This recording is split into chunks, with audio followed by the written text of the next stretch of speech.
Alrighty. Hi, David. How are you? I'm well. And yourself? I'm good. Thank you for coming in. Thanks for seeing me. Of course. How's your day so far? So far, so good. I was actually off today. That's good. So it's always nice to got have an off day. got some errands done. Went to a doctor's appointment. That's awesome. Everything seems good. That's good. Glad to hear that. So before we start our session, we're just gonna go through a quick summary of what we did in our last session, and then we're just gonna have following up questions. So in our last session, I know that you had shared some concerns regarding having to take care of your father recently. I know you had mentioned he had Alzheimer's, so that has also taken a toll on your well-being of being stressed, overwhelmed, sad. Would you say would that be correct? Yeah, it's pretty much dealing with that situation. Uh, just a lot of overwhelming feelings. And would you say it's also being able to cope and identify those are some things that you would want to be open to? Well, yeah. I mean, I don't know if you remember, but I said I was referred in my first session. I was referred um, to see to see a therapist. I had never visited a therapist. So yeah, if you're able to print me out a coping way to deal with what I'm feeling, that would be ideal. I don't know if that's possible, but that was my motivation, just to learn, figure out what's going on. Like I never felt like so much anxiety and just like deep sadness within a situation. You know, so that was my main motivating factor for coming to visit you. Okay, well, we're glad you're here, so thank you for coming. So with saying that, I know in our last session we had also spoken about our homework. So our homework was finding time for yourself, 5 minutes, doing maybe something that you enjoyed, or just taking that 5 minutes to yourself. How would you say that went? Well, it was a little difficult based on the circumstances and my work schedule. But I was able to, I tried to make a cognizant effort of. We have a small park not too far from our cul-de-sac in our neighborhood where we live. So, I would try to walk down there. Not every day, I'm not gonna lie to you, I wasn't able to do it every day, but 3 to 4 times during the week, and just take 15 minutes to half an hour for myself, just literally no agenda, and just go and hear the birds, people watch or whatever. So yeah, I was able to do that. Like I said, it wasn't every day, but I did heed to that advice and tried to stay on that goal we established as much as I could. Well, I really appreciate you sharing that with me. I know sometimes with work and just life in general, sometimes having homework can be difficult. Okay. So I'm glad that you shared that with me, so that now with our next sessions, we're able to pivot from that and alleviate that. Besides that, we had only said one time. The goal was just to at least have it for one time out of the week, for just 5 minutes. So you exceeded that. So that's also awesome that you took that time for yourself.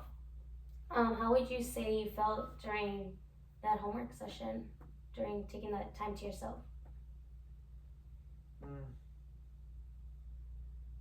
was different. It was just like a different feeling of like making that conscious effort. I did find myself at times still thinking about problems. Uh, but the more I continue to do it, uh, it felt like okay, I could like sort of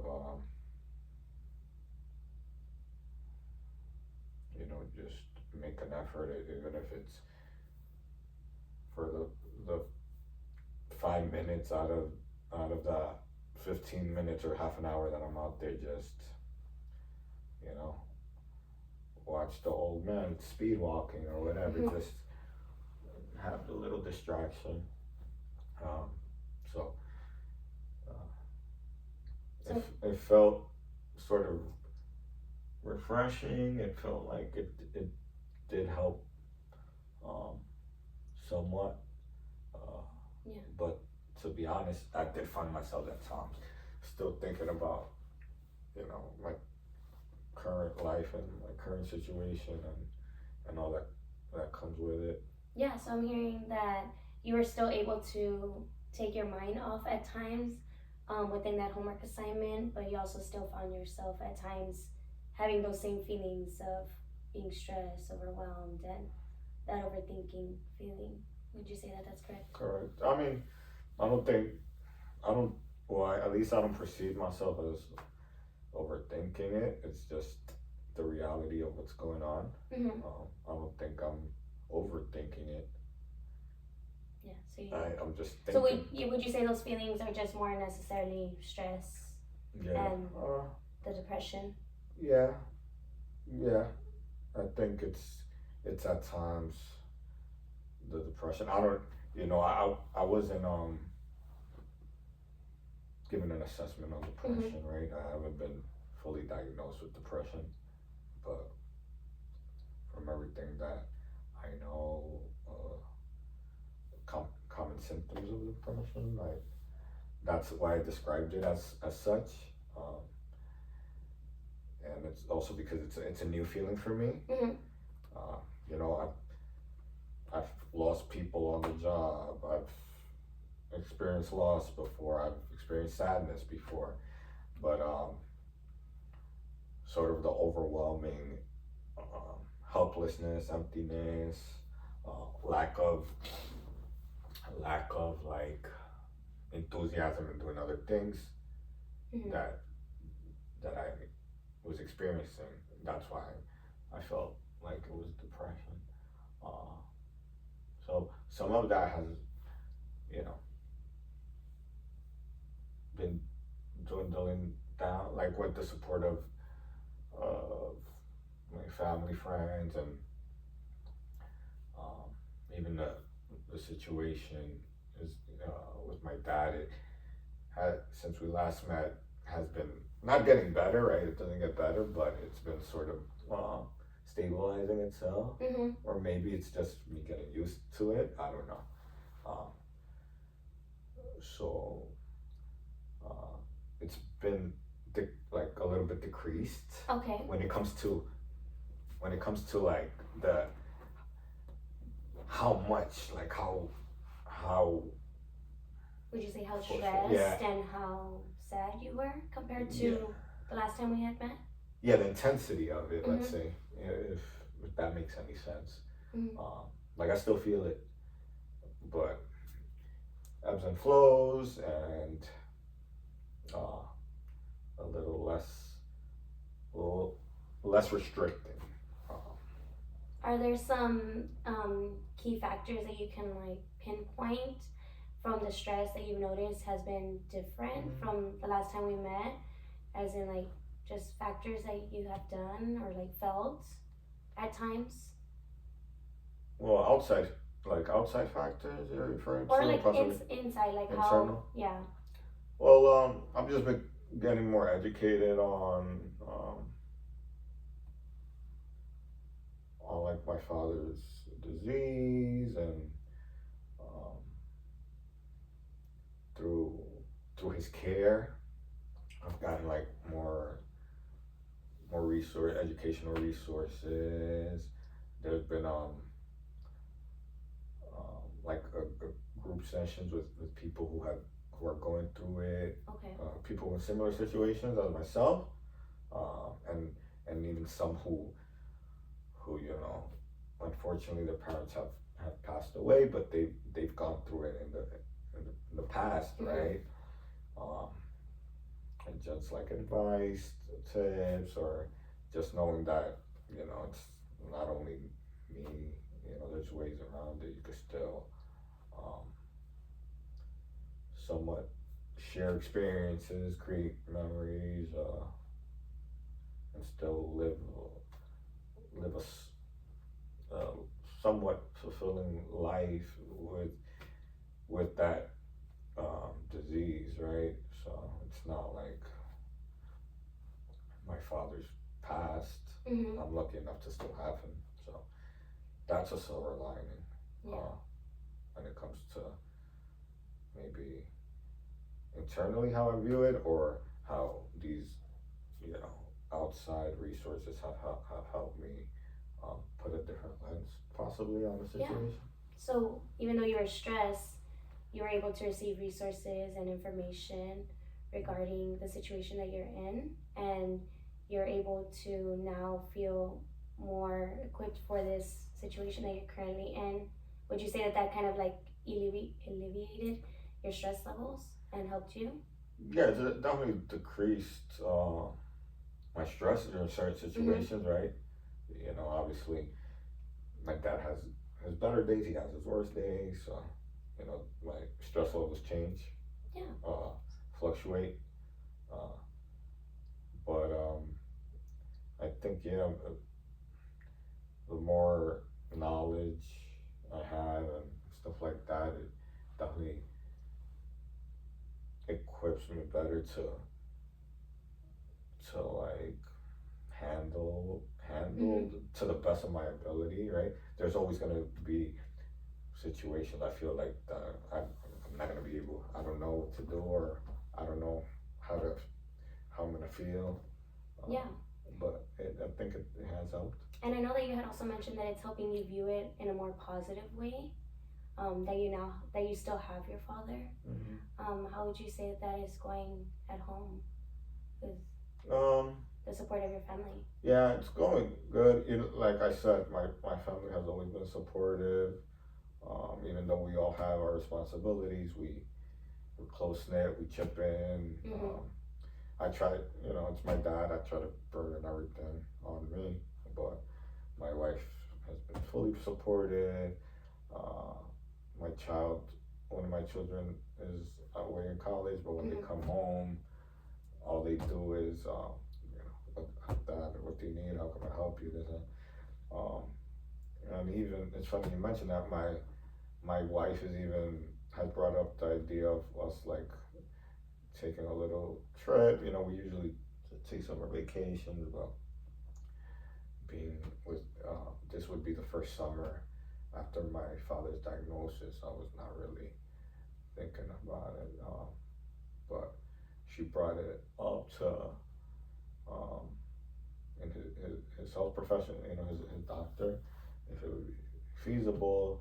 Yeah, she's thinking possibly we could do like something within a controlled environment. She wanted to do a cruise. I don't know if that would be the best indicated place because obviously there's danger to being out at sea. But the doctor did say that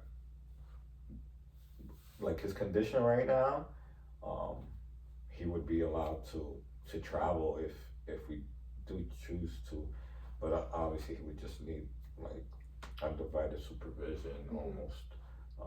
So that's something that we have been looking at, and an outlook that I didn't have last time. Yeah.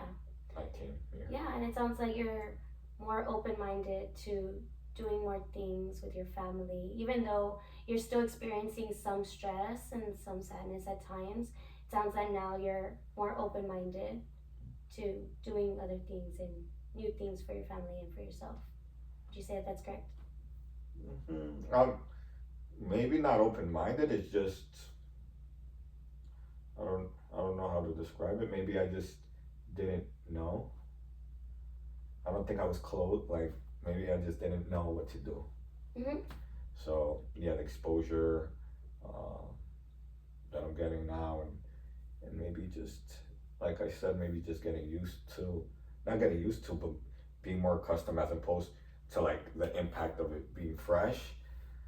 So I maybe I'm learning how to like navigate it. It's not as new. Those feelings are not as new, even though they're impactful. Yeah, So and it sounds like the community that you've been going to for resources regarding Alzheimer's seems that it's been helping you. yeah, I definitely would agree. Yeah. That has been one of the most influential positive factors. Mhm. And when we're going back to our feelings of feeling stressed, sad, or what would you say you're more leaning towards now or experiencing? Mm. I, I s- I would say it's less than before, but it's still pretty much, you know, 50-50. I wouldn't say I'm leaning one way or another. It's, it's very situational. It's very predicated on, how he wakes up, how he's feeling that day, um, and, just a little interaction. He could be fine. He could be fine in the morning, and then in the afternoon he'd be totally naked. It's just sad. It's just sad to see Of course. your father, who was like a strong figure all your life and a role model, in that capacity. Of course, you're also dealing with your own emotions and trying to recognize and learn how to cope with them while also still trying to have those emotions of the position that your father is in. And that sounds like it's a lot to be under. When you are feeling these types of emotions, what would you say is a what exactly are you feeling? What would you describe stress to you in that moment? A little bit of helplessness, like wanting to do more, wishing I could do more. Um,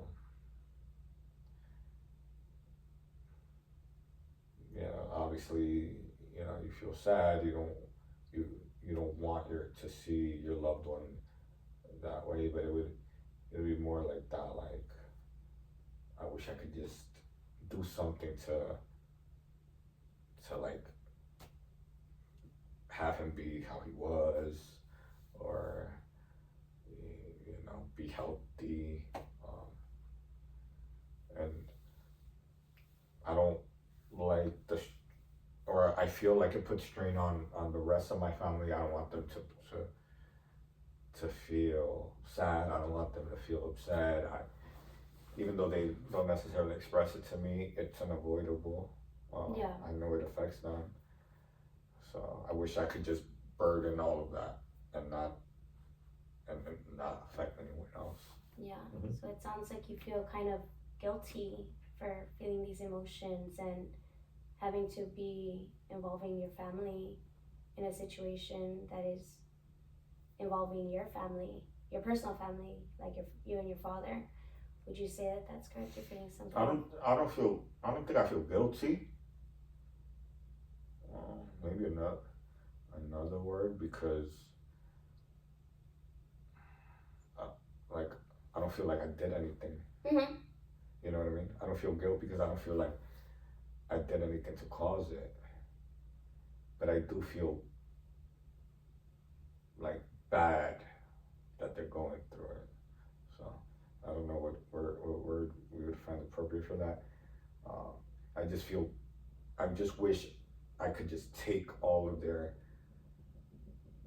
like I could just isolate them and them not have to experience the thing. Maybe the word is guilt.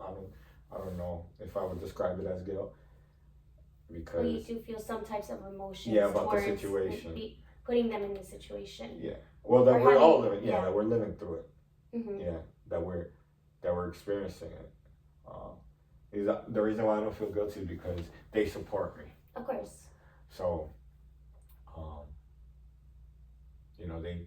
they try to alleviate the burden. They try not to make me feel like I shouldn't feel bad. I shouldn't shoulder the burden. They try to share the burden. Mm-hmm. So yeah, I don't feel guilty. It's like a natural thing. And I know that you had shared also that they see you stress. What exactly are you expressing?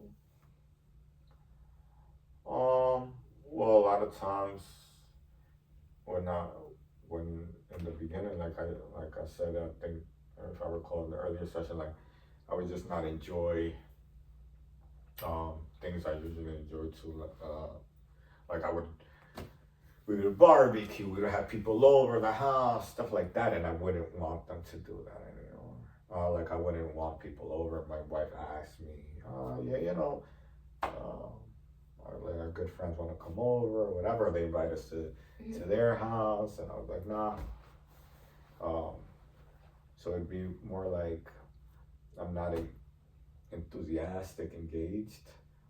I try to not, be angry, be upset around them, but um, they they just tell me like my mood is different. Like they can just see my mood is different by just the way they approach me. They know my mood is different. It's not necessarily that like they see me being upset or yelling or whatever. They just approach me differently, so I know they know what I'm feeling, or they sense. Let's say they sense what I'm feeling. Okay. And when they address you with these concerns, or not necessarily concerns, but things that they're noticing, how would you say you react to it? Would you say like you're surprised, or would you say that you're kind of? I appreciate it. Okay. Um, I try to be like, no, I'm fine, and I thank you, I'm fine. I sort of try to brush it off. I let them know that I'm like hearing them, but I'll be like, like I said, I don't want to put more on the plate that needs to be Yes. on their plate. So I don't want them to worry about my dad and worry about me and worry about, I understand that they're trying to help me and they're trying to, for us to have mutual support in each other. Yeah, so it sounds like you're trying to disguise that stress by saying that you're fine because you don't want them to have something else to worry about. Would you say that that's correct? I never thought about it in that way. This guys, I always feel like I'm trying to protect them, I guess, in a way. Well, so you're kind of being disguise. You're being selfless because you don't want them to have to be put in another position. So you're not worrying about David and David's emotions because you're worrying about your wife's emotions, you're worrying about your kids' emotions, you're worrying about your father's emotions. But right now, this is your space to worry about David's emotions. And so you're expressing that you're feeling stress, sadness. Would you say that's correct? Yeah, I guess that's why it's difficult, because I don't really isolate, like find a time just to worry about myself only. I always, when I was young, I used to worry about my parents, or like not worry, but ever since I've been an adult, I'm the only child, trying to make sure they're okay. My mom passed away, then I'm worried about my dad, then I built my family, then I have some small kids. So I never had time, like just, or maybe it's just not my personality to worry about myself all the time, Even in the sheriff's department, you worry about the community, you worry about your peers, your brothers in arms. You're you're not the focus all the time. Um, so maybe that's a struggle um, that I face in like these new feelings. Yeah. Yeah, I don't know how to like address them because even so, I'm still concerned about my dad, like as you just said, I'm concerned about the rest of my family and how it's affecting them. Yeah. And if you were to express it to your wife, how do you think she would react? That stress, if you were to express stress to her. Because I know you said she was supportive, but would you think she'd be accepting if you were to start to be open to sharing those emotions with her? Yeah, I don't see why not. I mean, her actions tell me that she would. Mm-hmm. Um, And what other? Can you elaborate more on those actions? well, just her support and the relationship that we have, and the fact that um, she verbalizes like, this is our problem as a family. Like, this is not our problem, but this is us as a family. It's not like this is your dad. Mm-hmm.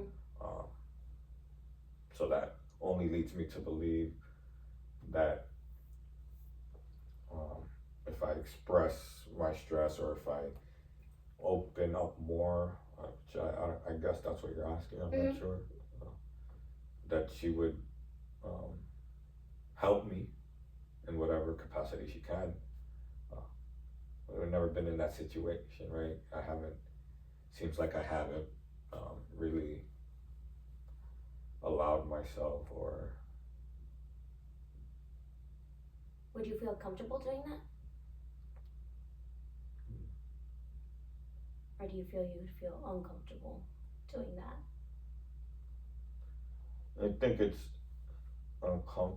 might be uncomfortable because I'm just not used to it. But maybe What something that like I can work if you can towards. try to pinpoint what do you think would feel uncomfortable about it? About opening up about stress? Just the vulnerability of it, possibly. Okay. What do you think would what would you do you not feel comfortable being vulnerable with your wife? Mm. Or do you think it's something that would be new to you? That Yeah, kind of makes it like the scary. unknown. Yeah, like Mm-hmm. the unknown. Um, it's more. Yeah, I would think it would be more towards like the vulnerability of the unknown, and yeah, just because I've never wanted to shoulder that on like her. I try Like to the emotions. Yeah, I try to be the one that shoulders her emotions, or everyone else's emotions. Yeah. And it sounds like you have a very supportive wife that would listen and be open to listening to anything that you would share with her. Would you say that that's accurate? I believe so. But it sounds that you kind of have a shield because you're afraid of being vulnerable or being afraid of the unknown that comes with the vulnerability. Yeah. I think I never like this situation has sort of like driven me to this point where um, like I feel like before I never had a situation where I had to be this vulnerable, possibly. Mm-hmm. And think about emotions. Do you say that? Well, to this extent, yeah, to this extent. Would you say that you're able to identify when you are feeling stress or feeling sad? Identify Those in terms of. emotions. Are you able to say, "Oh, Oh, I know do I I know know? I'm feeling stressed right now. I know I'm feeling sad right now." Do I recognize? Yeah, I recognize when I'm in it. Yeah. But it's hard to express. Yeah, and hard to get like out of it. Hard to shake it. And like bounce back. Would you say that? Shake it off. Yeah, I mean, at this point, I don't know what bouncing back is. Mhm. You know, That's what you're trying to find. yeah, to find out like what this new bouncing back is, right? Because to me, bouncing back would be like back to no, you know, my dad's healthy and we're living our normal lives, right? Or what was normal. I see. Mm-hmm. Okay. Well, while we are starting to close up our session, I want to thank you for being vulnerable and sharing these emotions with me, that you're feeling stressed at this time, that you're feeling sad at this time, what's going on with your father and your family. So I appreciate you coming in and sharing that and being vulnerable with me. And so as we are getting towards the end of the session, I know we always discuss the homework assignments. I know that you also did share that the last homework assignment, it was kind of difficult with work and just life in general. So I definitely do want to cut back on that and not have you have something else that you have to worry about. So this homework is just a pause and reflect. So let's say at the end of your night, right, when you get into bed, just stop and just have a moment to think. What happened today? What did something good happen? Did something bad happen? How can I turn this around? How can I go about the situation? And just kind of like a debrief, right? This went well today. This didn't go so well today. How did this make me feel? I didn't like the way this made me feel. I like the way this made me feel. Just kind of like having those questions towards yourself. Okay. And then just so that you're able to be able to identify exactly what is happening during your day. And then the next time when we see each other, we'll talk about how that exercise worked for you. And then hopefully dive in a little bit deeper into our emotions, because I know that you did share that that's your goal, right? You want to be able to recognize and identify exactly what emotions you're having and how to go about that emotion. And I know you have to like a bounce back, right? And see how to bounce back from those emotions that you are feeling, which is stress, sadness. So again, I just want to thank you for coming in. And if you have any further questions, this is the time to ask. If you have any questions. No, I don't have to write this down. This is really just be No. talking points. Yeah, just talking. Okay. Just basically talking to yourself. It doesn't even have to be like when you get into bed. It could be when you take a shower. If you continue those walks, you could do while you're walking. Just those questions. Just being able to recognize and identify how your day went. All right, because I don't like journaling, but I think I can. Yes, I know sometimes. I know sometimes with life, everything just kind of piles up, and that's the last thing that we want to put on you. So. Alrighty, that sounds doable. All right, perfect. I really appreciate you coming in. Thank you for your time. Thank you. Oh my God. How much? Hopefully.